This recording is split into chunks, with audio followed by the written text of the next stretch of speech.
सध्या राज्यात सर्वत्र पावसाने हाहाकार माजवला आहे. मात्र सांगोला तालुक्यात पावसाने पाठ फिरवली आहे.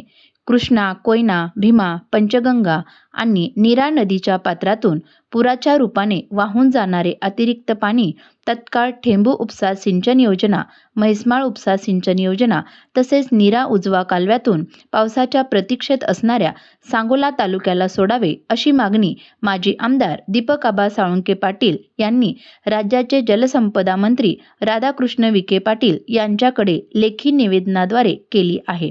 पावसाळा सुरू होऊन तब्बल 1.5 महिना उलटला आहे, तरीही सांगोला तालुक्यात पावसाने अद्याप हजेरी न लावल्याने सांगोला तालुक्यातील हजारो हेक्टरवर होणाऱ्या खरीपाच्या पेरण्या खोळंबल्या आहेत.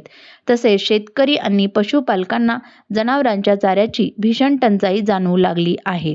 शेतकऱ्यांचे विहीर, तलाव आणि कूपनलिका तसेच अन्य जलस्रोतांनी तळ गाठल्याने सांगोला तालुक्यात पिण्याच्या पाण्याचीही समस्या गंभीर होऊ लागली आहे.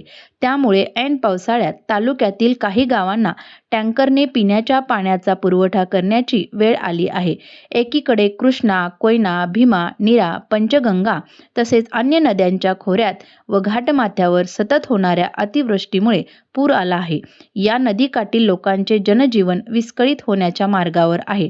तर दुसरीकडे कायम दुष्काळग्रस्त म्हणून ओळख असणाऱ्या सांगोला तालुक्यातील मानगंगा, कोरडा, आफ्रुका आणि बेलवन यासारख्या नद्या मात्र ऐन पावसाळ्यात कोरड्या ठणठणीत पडल्या आहेत. त्यामुळे कृष्णा, कोयना, भीमा, पंचगंगा आणि नीरा नदीतून वाहून जाणारे पुराचे अतिरिक्त पाणी ठेंबू उपसा सिंचन योजनेतून मानगंगा नदीत, म्हैसमाळ उपसा सिंचन योजनेतून कोरडा नदीत आणि नीरा नदीचे पाणी सांगोला शाखा कालव्यातून दुष्काळी सांगोला तालुक्याला सोडल्यास आणि या पाण्यातून सांगोला तालुक्यातील छोट्या मोठ्या तलावांना पाणी सोडल्यास पूरग्रस्त आणि दुष्काळग्रस्त अशा दोन्ही शेतकऱ्यांना मोठा दिलासा मिळणार आहे.